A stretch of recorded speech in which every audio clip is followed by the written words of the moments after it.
when you do TV, you definitely feel like you're one side of the screen and your audience on the other. With podcasting, that sort of division blurs, doesn't it? And the feedback, it's a wonderful conversation. It's like being in this big extended community and family where you're all sharing stuff. With wine, you need that because there is never that sort of set, hard and fast. This is it, gone, done. It's always, wine is a conversation, and podcasts tap into that beautifully and brilliantly. And I think that's why it's so exciting.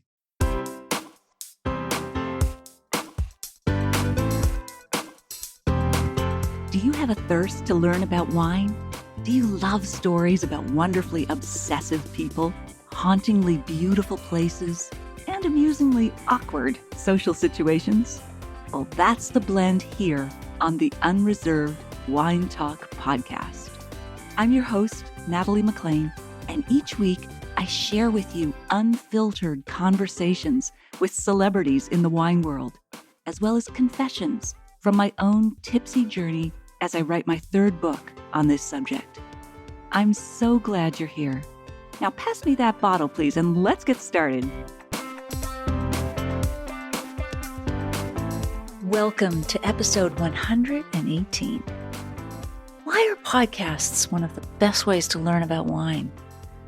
How do English or British sparkling wines compare to champagne, and why should you seek them out? Why is the Master of Wine qualification valuable beyond the studies required?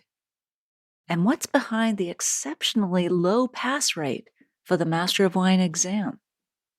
This week on the Unreserved Wine Talk podcast, our guests Susie Barrie and Peter Richards are back for part 2 of this lively conversation that we started last week, and they have more colorful stories to share with you from their brilliant careers. I've got a bonus for you in addition to this podcast. I'd love for you to join me for the premiere watch party of the video of this conversation that I'll be live streaming for the very first time on Instagram, Facebook, and YouTube on Wednesday, March 10th at 7 p.m. Eastern.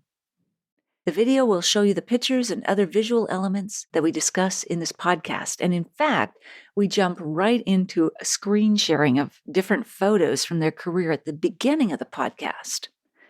It's like the Netflix version of the podcast. Plus, you can talk to me, ask me questions in real time as we watch it together. You can also see what other people thought of this conversation and the answers to their questions. Now, before I introduce Susie and Peter, I want to let you know that you can win a prize pack that includes a personally signed copy of their book on English wine, a lovely, lovely linen polishing cloth for your wine stemware, and a very cheeky chef's apron that says on the front, "Like it fresh and racy?"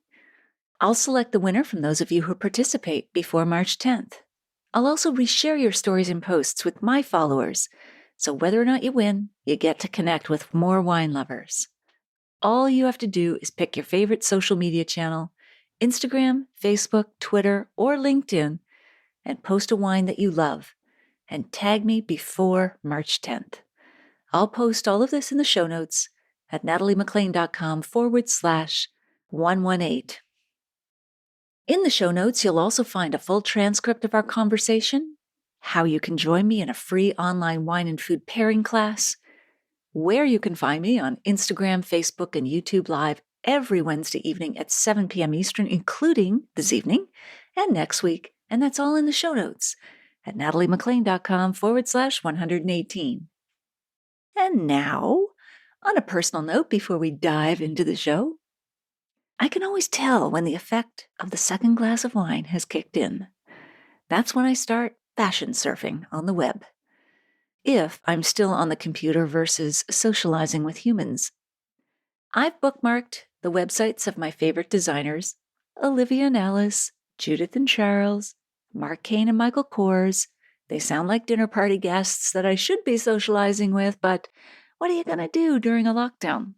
But even pre-COVID, I used to surf these sites, not so much to buy, but to look. I love beautiful things, whether it's a blouse, a sunset, or a great glass of wine. I don't think the pursuit of beauty is frivolous. I think it's essential to living fully and being happy. Okay, on with the show.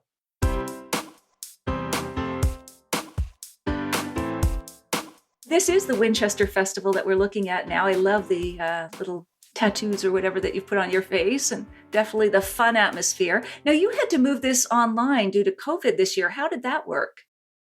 Yeah, so the Wine Festival, we started 2014. It's an annual festival that takes place at the end of November. And Winchester's lucky. Winchester is the historic capital of England. It's a very, very ancient city. It's beautiful, lovely to visit at Christmas. We have the most wonderful Christmas market and ice rink, and the cathedral's just magical.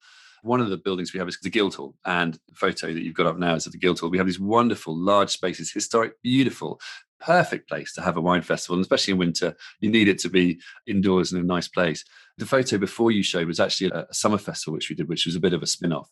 That was another festival in Winchester that we took a bar from. We took a wine festival bar. But it's always the same. The idea is have fun. The big one's the festival in November. And last year we just couldn't believe that we couldn't do it. It's one of those strange feelings, isn't it? You think we're not going to be able to do this. And we've done it for 5 or 6 years now, every year. And we've built up this lovely following of people who almost feel like they own it now. Going back to what we were saying before about people walking in on the first time we ever did it and not having a clue what to do. Now they all walk in and they've done it and they know what they're doing. And they're bringing a minibus of their friends and family. You know? But then we couldn't do it. So we thought, we personally had the choice. Either we do nothing, or we try and make something happen that gives people something to look forward to and a bit of fun. And we knew it wasn't going to be the same. It's never going to be the same as getting everybody together for the festival. But we were determined that we would do something. And we did, so we took it online. It was successful. So that was lovely. Yeah. We got lots of people joining in on it. Essentially what we did was we asked all our exhibitors if they wanted to do their own masterclass. They videoed a masterclass and then we played it all out live on the day. We had one big day and we had sort of people doing all sorts of different things. So they videoed themselves all over the country, whether it's Bristol or Oxford or wherever, and obviously the people watching, they could have ordered the wines in advance to taste along. So it was something completely different, a completely different model. But, we're all getting used to slightly different things now, aren't we? And what's interesting is how many of these will stick. Obviously, some of these are really positive things. They're great things. The fact we can probably travel a bit less and talk to winemakers in New Zealand and have a tasting with them is fantastic. There's still nothing, though, that substitutes, that really replaces the joy of getting together. As Susie was saying, the people at the festival almost feels like family now. It's a kind of 2,000 strong family. So it's not the same. Equally, there's a value in being positive and making things happen and bringing a smile to people's faces and helping, frankly, also our exhibitors sell some wine. So, we had everything from Quinta de Noval Port to Louis Jadot Burgundy to Errázuriz, loads of English Chile, wines. Lots of English wines, and people could taste along. And we actually had more participation than we could have had at the real event, because obviously that's limited by numbers and venue capacity. We had more people logging on, which was fantastic. And obviously the videos are still up online. Oh, they can still watch them. People can still go to. Yeah, it's on, the website is thewinefestival.co.uk. Okay. We've still got the new ones up. So the online masterclasses, they're sort of 25-minute masterclasses. They're still up there. So you can go and check them out. They're quite fun. But yeah, who knows where this will go? Hopefully things will be back to normal soon. If not, maybe there's a hybrid model that we can all adopt. But yeah, I think everybody's learning all the time, aren't they, really, with the whole situation? I think, COVID has been an accelerant that has, in particular, moved the wine industry ahead a decade in terms of technology and online. So in some ways it's been good, but of course we don't wish for all the negatives and so on. So I love this little photo album that I have here. Okay, so you're both speakers. Is that Oz? That's Oz. That's Oz Clark. This is one of the lunches for the WineGB Awards. I'm a chair of the WineGB Awards and Oz is a co-chair. So this was a lunch in Wimbledon at Cannizzaro House where we were announcing all the award-winning wines. So it's a fantastic competition. I absolutely love it. Going back, though, to the whole situation last year, and that continues, we normally would judge this in London with probably a dozen tasters, and it's all, sort of 300 English wines, whether sparkling, still, whatever. And this year, obviously, we couldn't do that because we couldn't get people together in London and that number of people. So it ended up, and this was one of my positives from last year, that we did it at a winery in Sussex called Ashling Park, which is beautiful. And it was just 3 judges, Oz, myself, and our colleague and friend, Rebecca Palmer from Corney and Barrow. And we had a week of all just judging wines in what was effectively like an aircraft hangar, but an open-fronted one. And the weather was stunning. I mean, she sold it to me as a hard-working week, Natalie. It was basically a holiday. Beautiful moments on the Riviera in a difficult year. Yeah, she even had a personalised portaloo. I did have a personalised. You had your own toilet. I'm going to translate for North America here, but one of those mobile. The builders have, but it had Susie Barrie MW on there. A little star as well. Expects the same treatment now, Natalie. So where's my personalised toilet? My personal toilet? Yes, exactly. Why not? And Peter, you've also been a speaker at various events, leading tastings. You do the same, Natalie. I think that buzz we all get as wine communicators from being with people and talking with them and enjoying wine and raising a glass together and hearing people's questions and trying to help them, hearing people's concerns, hearing when they don't like wines and their complaints. It's what makes wine human. It's what I think gets us most excited as wine communicators. There's nothing like the buzz of a live crowd and having fun with wine, is there? No, exactly. And the wine, it's fun because all your jokes start to land near the end of the evening or maybe midway through, depending on how much they're consuming. Yeah, you can force people to laugh at your jokes. But that one was actually funny up on Riviera. We've done a lot of consultancy for various different people. And that was on a Riviera wine cruise. So you were cruising, I think, from memory serves, along the Rhine.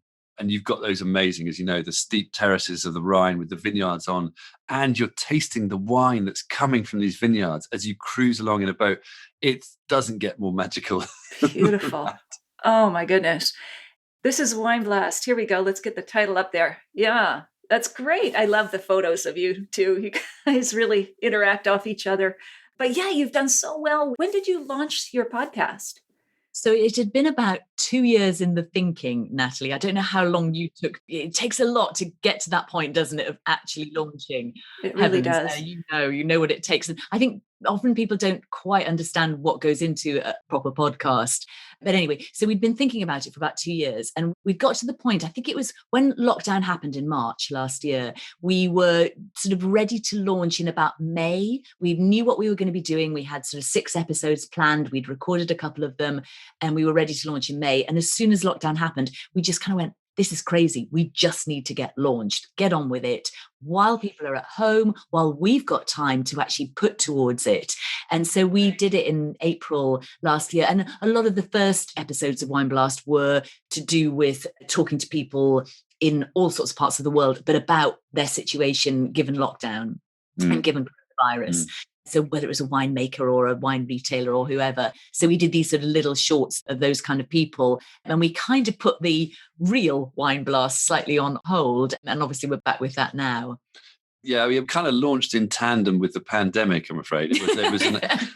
But it was fun because, you were, again, trying to make something positive happen. Although it was funny, wasn't it? Because, we're positive newbies compared to you, Natalie. You've been going since 2018, I think. Is that right? Yeah, I'm ancient. No, you're not ancient, but you do a brilliant job. Yes. Exactly. Thank you. It was something that, we've been lucky enough to do lots of broadcasting work like you have. So we've been lucky enough to do lots of telly and filming and radio as well. But we definitely, for us, when we finished Saturday Kitchen after 12 years of doing lots of TV, we thought, actually, let's try and use this time to explore things that we're passionate about. And we definitely felt that radio or podcasting was a medium that suited wine so well. As you've said, it's a very intimate medium where you need trust, you need to use your imagination. And I think TV can be a bit passive. You sit there and you receive the images, and it's therefore hard to make wine come across. Whereas with podcasting and radio, you're already using those mental powers of imagination, being such an intimate medium, to kind of be there with the host. So we thought this is something we've wanted to do for a while. So yeah, Susie said we took a while to sort of build up to it, but in the end it kind of went. And then suddenly it's been the most wild, crazy ride, and it's been so fun. And as you know, we're doing this is podcasting we find so collaborative, and wine is collaborative. And you put that together with podcasting, it feels podcasting's collaborative in a way that I've never experienced before, though. People come to you like you coming to us and saying, we go on your show, you'd like to come on our show, which is fantastic. I've never experienced that, not even just in wine, but in anything I've ever worked in. People genuinely want each other's podcasts to do well. And that's the spirit you do it in. And you think, that's so refreshing and really lovely. That's right. It's not a zero-sum game. The rising tide lifts all the boats, because the more we can make wine lovers aware that podcasts are a great way to learn about wine, the better for all of us. Because as we were talking earlier, just before we hit record, people listen to more than one podcast, so they've got a playlist. So collaboration makes so much sense. Let's make it all about wine. Yeah, and because it's so intimate, it's so personal, that each of us has our own style of talking about wine. And there's so many different ways to learn about wine, to communicate about wine, to listen to wine, to enjoy wine. There's room for those different styles. And I think that it seems like early days as well in podcasting, doesn't it? Podcasting is growing Absolutely. massively. Oh, yes. I don't know what the stats are, but there's, 30 million or billion blogs, but there's less than 1 million podcasts, all subjects. But if you look at those that are still active, it's more like maybe 200,000 or 300,000. It's in its infancy still.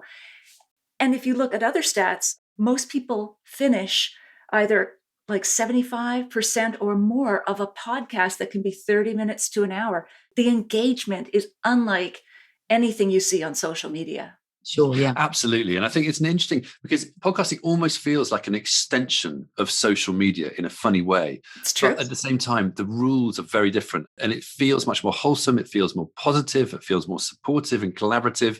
There's a sense of community, isn't it, between you as the presenter and your audience. Of course, you're recording this. I mean, we're lucky we got both of us in the house, so we're doing that. But you can feel a bit isolated. And when you do TV, you definitely feel like you're one side of the screen and your audience on the other. With podcasting, that sort of division blurs, doesn't it? And the feedback, it's a wonderful conversation. It's like being in this big extended community and family where you're all sharing stuff. And sometimes people might disagree with what you're saying and they'll say it, or they might do the opposite and say something nice.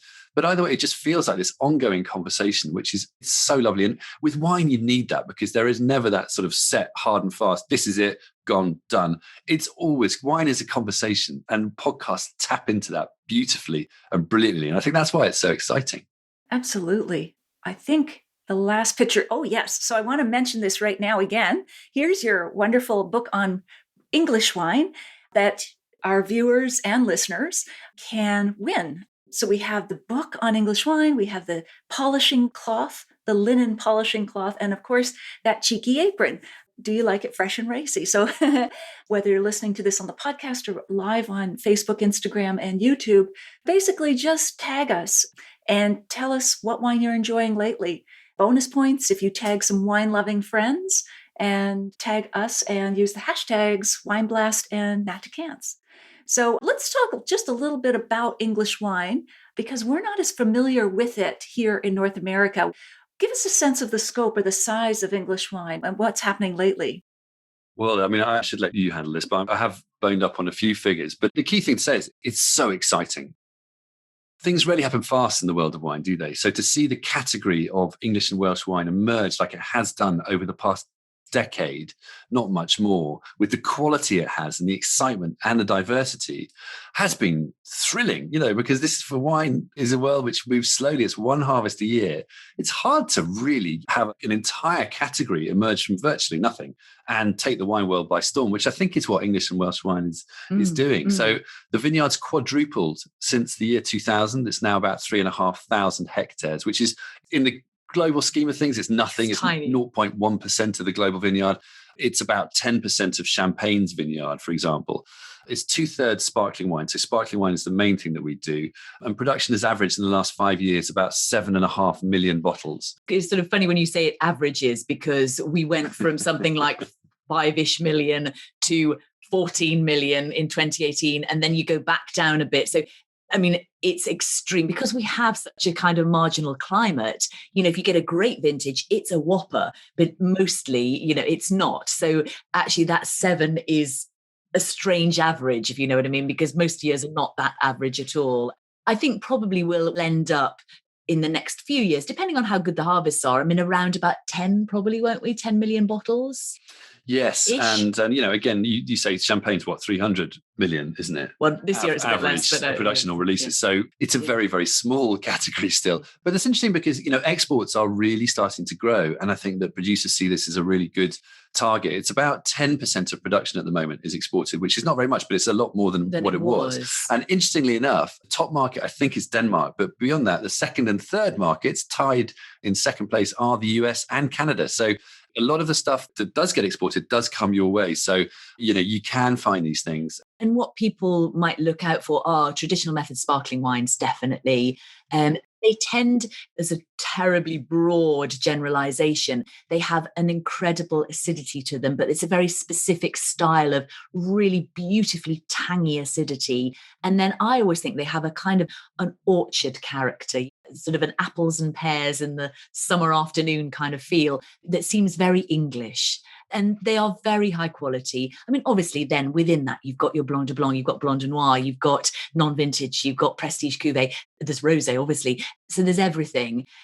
I think that is still where we do the best job. There are then people entering the market with more kind of Charmat methods, sort of sparkling wines and very intriguing packaging. But then also the area that is really coming to the fore and seeing some real interest are the still wines, because we've had some good harvests. So if England is hot enough, then we get some great opportunities to make still wines in every colour. Certainly the Chardonnays are looking world-class. Pinot Noir is starting to really shine as well. So and some lovely rosé. And some lovely rosé and even some sweets. I mean, funnily enough, there are parallels you could draw between some areas of Canada as well. I don't think we'll ever beat Canada's sweet wines. We're not doing ice wine particularly well yet. We won't send you all our cold. It's a trade-off. But all these areas where I think we're pushing the climatic extremes. Yes. But cool climate winemaking is so exciting, It is. It's edgy. It's nervy and edgy. Yeah. You get that extended growing season. There's often an intensity to the wines because of that extended growing season that is really, really interesting. And I think that these days we're looking for wines that are more refreshing and more gastronomic and lower in alcohol. And these kind of areas like England, like Canada, certain areas of Canada, it's hard to generalize, isn't it? Is what can be delivered by these kind of areas. And that's exciting. Absolutely. And I loved Susie's description of English sparkling wines. How would you differentiate them from champagne? Because people make comparisons all the time because you're so close, but also the limestone soils, that sort of thing, the dominance of sparkling. But how would you differentiate them for consumers? It's very difficult to generalize a differentiation. And I think particularly now, Natalie, I mean, there may have been in the recent past, it might have been easier to differentiate them. But I think the quality of English wines now, sparkling wines, is on such a par with champagne. It kind of depends who makes them. Say, we might know somebody who makes an incredible sort of barrel aged and top quality grapes and lees aging for ages. So they've got a very rich style of fizz. We might know somebody else in England who is making the crispest, most aperitif style in a very lean and taut kind of way. So I think it is hard to say there's a definite, I know that's English and I know that's champagne, but I would come back to the style of the acidity, be the big thing for me. It's spine tingling. In a great English sparkling wine, it almost teeters on too much, but when they're just at the right side of too much and they're not too much, it's really thrilling. Having said that, a great champagne is something that you just relax into and so self-assured. The experience is there to make something that you feel so confident about drinking. There can be an element of sort of rusticity is going to sound wrong. There's an element of unbridled intensity sometimes to English fizz, which can be good and bad. And I think it's partly, as we've said, the intensity of the acidity, which is like biting into a beautiful Cox's apple or something, from a cool climate. But allied to this very, very long growing season because it's cooler and also very low yield. So I think if you look at the average yield in the UK, it's much lower than champagne. Yeah. The combination of all of those factors means you get an intensity in the wines. And sometimes that can be too much. But there is often that kind of edgy energy to a lot of English wines, which you can just slightly pick out. Champagne will often have, the edges will be smoothed over. It will be much more self-assured and polished. Whereas the English wine will often just be, that kind of unruly child in the corner, which is slightly misbehaving, but also just really interesting. Yeah. Yeah. Oh my goodness. There's so much more I want to cover, but let's just touch briefly on the Master of Wine program, because you're both Masters of Wine. First time you've passed it on the first try, which most people don't. Talk to us a bit about what it is for people who don't know what this program is and why the pass rate is so low. You've said yourselves, more people have been to outer space than who are MWs, which is, I love that comparison. So slightly crazy, isn't it? Yeah. Well, space is pretty crowded these days. It's true. Well, with Elon Musk, he'll be wanting to do an MW. No. If he gets his way. Yes, it's a low pass rate. I think the Institute is trying really hard to get that pass rate up. without compromising standards, and I think that the value of the MW is, I think, not just what you learn, even though that's massive, because I think in wine, it's quite easy to think, I get it, I understand it, but there's always more things to learn. So I think what the MW teaches you is to be humble and to sort of say, I'm never going to know it all, and be aware of the limitations of what you know. It teaches you to question everything, ask questions, which I definitely learned from doing it. Just ask. If somebody says, well, we use clone so and so, so and so, so and so, why? Because it gives us a better yield. Why does it give you a better yield? So keep asking the questions, which I always used to take an answer and go, okay, great, lovely, and wrote it down. But now, I wouldn't do that. I would go, no, I don't understand. I need to know a bit more and a bit more. It makes you really question everything. I think also just an analytical mindset to everything, quantifying, qualitative as well. It's a way of thinking. And I think that often you don't know that kind of instruction is going to help you, but it really, really does. And I think that it's a way of thinking about yourself and about wine, which is tremendously healthy and positive. It's a life-changing experience. And I think that it's difficult to sum it up in one package as to why it helps. Going back to why it's so difficult to pass, I think it's a lot of study. And if people are working full time, that's really hard to give enough time to the study. And it's not only a lot of study, it's a lot of study of lots of different areas. So for anybody listening who's not familiar, you have to sit a paper on viticulture and vinification and business of wine and contemporary issues. You have to take 3 tasting papers, one on white wines, one on red wines, one on whatever, that it could be a mixed bag, and those are all blind. You then have to pass, I think it's a research paper now, isn't it? It used to be a dissertation, it's a research paper. So there's so many elements to it that you have to invest an awful lot of money, time, energy, sacrifice family life perhaps. I think this makes it all very difficult. It's not just that what you're doing is difficult, it's everything around it that makes it very hard. And I think therefore getting a high pass rate is unlikely to ever happen. I think it will go up, but it's never going to be really high. And I think it's, as we've said, it's not about saying I know everything about wine. It's quite the opposite. It's realizing your limitations and saying I'm open to that, but how do I learn effectively? And how, more importantly, can I help others? Because a lot of the MW program is about altruism, is about helping other people. This code of conduct you sign up to is I will do this properly and I have a responsibility. And we all take that very seriously. So you mentor other people through the program and help them if they have difficulties. It is a distance learning program. You're not sort of super hands-on.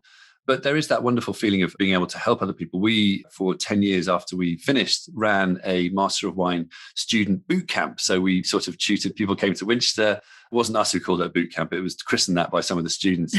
We were asked to do it by some students we'd studied with who hadn't got through. And it was terrifying because we had to stand up in front of probably some of the best tasters in the world and supposedly tutor them. And it wasn't really us tutoring them. It was us working with them to work out the best strategies to help them get the best out of themselves. And that we found tremendously rewarding. And that's what we tried to keep going with. That's what we feel a responsibility beholden on us as MWs is to help other people. And that can be, helping a Master of Wine student to helping the person on the street who just wants your help. He doesn't really care about, just wants a recommendation of something they can enjoy that's really simple.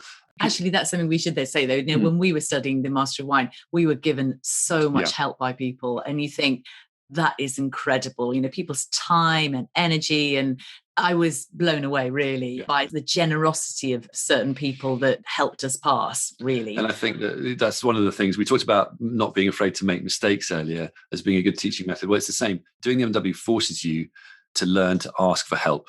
And that really puts you in good stead, I think, in the wine world, because we all need to help each other. You can't just be doing stuff by yourself. This is a collaborative endeavor, and that sort of really helps cement that understanding. Oh, that's wonderful. I love that. Anyone listening is thinking of doing the MW, we would recommend it from the rooftops. It is the most fantastic journey of discovery about yourself, about wine. And we would absolutely, the one thing you have to do is just make sure you have enough time to devote to it. But it's just one of the magical ways of really discovering wine. And we were on the course with quite a few people who weren't in the wine trade at all, lawyers, architects, and they were just doing it for the love of wine. And they must be mad. It was just, so if anyone's out there think you're doing it, get in touch if they want to. But if not, come on, just think, this is an option. It's great fun. That's great. Great encouragement. And so just a couple last questions. If you could share a bottle of wine with anyone in the world, living or dead, Who would that be? I don't know if it'd be the same or different for each of you, but who'd be at the table? It'll definitely be different for each of us. It would definitely be different. Look, that is red. So You should see the kind of books that he reads and I read, Natalie. Okay. I did think a little bit about this. And do you know, this is a really random choice, but I'd love to sit down and share a bottle of wine with Kristen Scott Thomas, because I just think she's the most beautiful, intriguing, I imagine very intelligent. I think she's a fantastic actress. She sort of flies under the radar, and I just think she's amazing. I loved her in The English Patient. She was brilliant.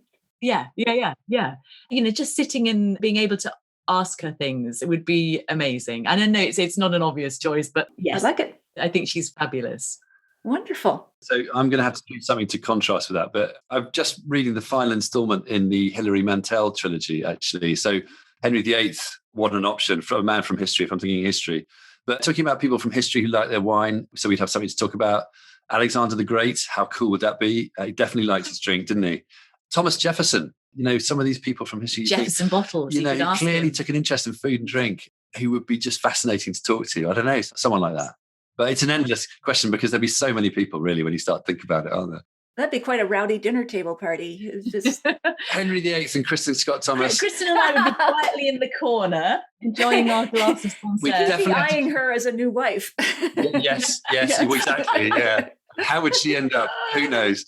We'd have to keep Alexander the Great and Henry VIII apart, I think. So the That's seating true. plan would be a difficult one. Carefully monitored. No, Kristen Scott Thomas, she'd never lose her head, though.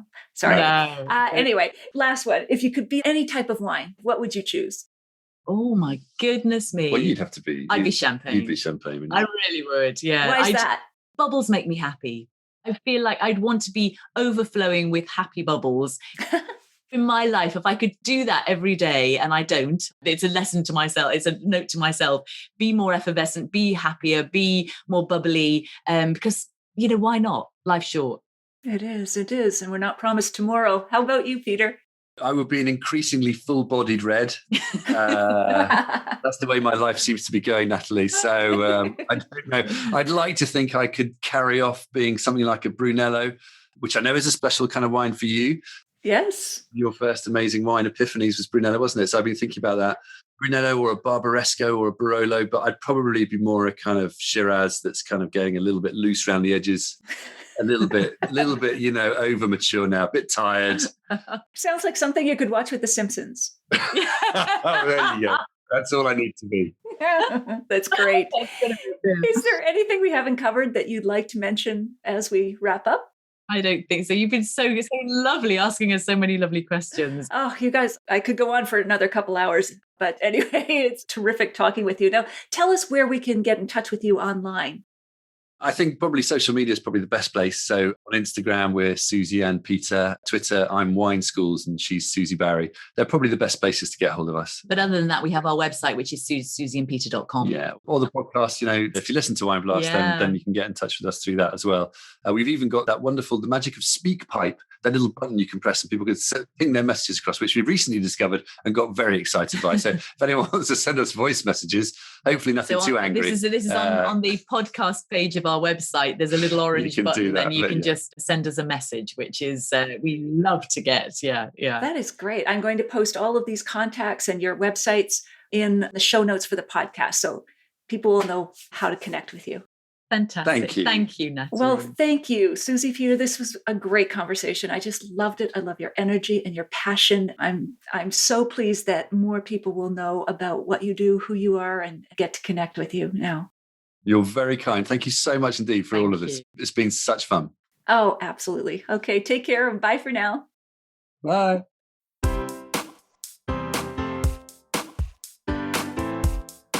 Well, there you have it. I hope you enjoyed my chat with Susie and Peter. Here are my takeaways. Number 1, I love how Susie and Peter pivoted with COVID and hosted their popular wine festival online. You can watch those video recordings of the sessions they hosted. I'll link to that in the show notes at nataliemclean.com/118. 2, I so agree with them that podcasts are one of the best ways to learn about wine.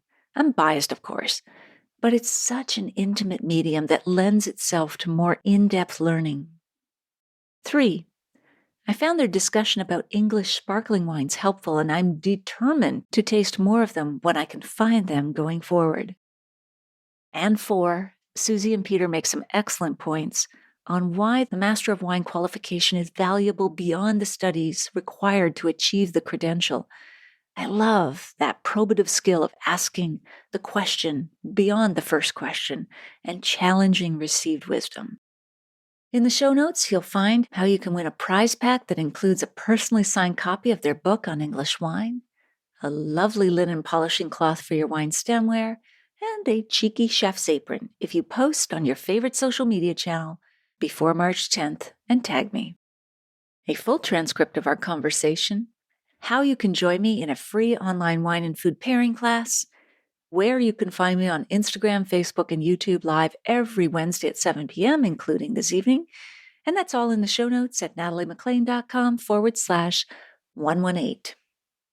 You won't want to miss next week when I chat with Vanessa Conlon and Amanda McCrossan. Amanda was formerly a wine director at several popular Napa Valley restaurants where she worked with the world's largest restaurant collection of Napa Valley wines. Vanessa is head of wine for Wine Access Wine Club and formerly worked for several of Napa's most prestigious luxury wine estates. She became a Master of Wine in 2020. Prior to falling in love with wine, they both were musical performers in New York City before they moved across the country to Napa Valley. They have great stories and tasting tips to share with you next week. In the meantime, if you missed episode 93, go back and take a listen. I chat with another Brit who's also a Master of Wine, Jane Masters, about her journey through the program and her insider tasting tips. I'll share a short clip with you now to whet your appetite. I think scores are important, but I don't think they're the be-all and end-all. I think what is very important is that people find the wines that they enjoy and that the description of the wines, what they taste like and what they go with is more beneficial, of more use, more value to our members. So I like to focus on those descriptions and that people can find if they enjoy a Sauvignon from a particular region, that we've got alternative things that they might enjoy of a similar style. Sauvignons from other regions or maybe other grape varieties which fall into that sort of category. So I do score wines. I score them out of 20 for my own benefit. And again, you know, if you're looking at scores that anyone has written, you have to understand the context in which they've done it. So Absolutely. My scores are not absolute scores. They're scored in terms of the price of the wine and the value for money that it offers. So I prefer to actually concentrate on what the wines actually taste like than publishing scores.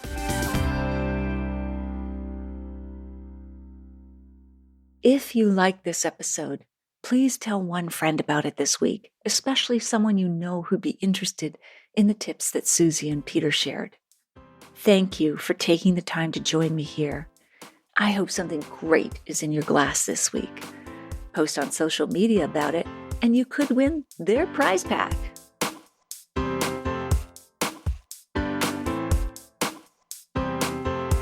You don't want to miss one juicy episode of this podcast, especially the secret, full-bodied bonus episodes that I don't announce on social media. So, subscribe for free now at nataliemaclean.com/subscribe. Meet me here next week. Cheers.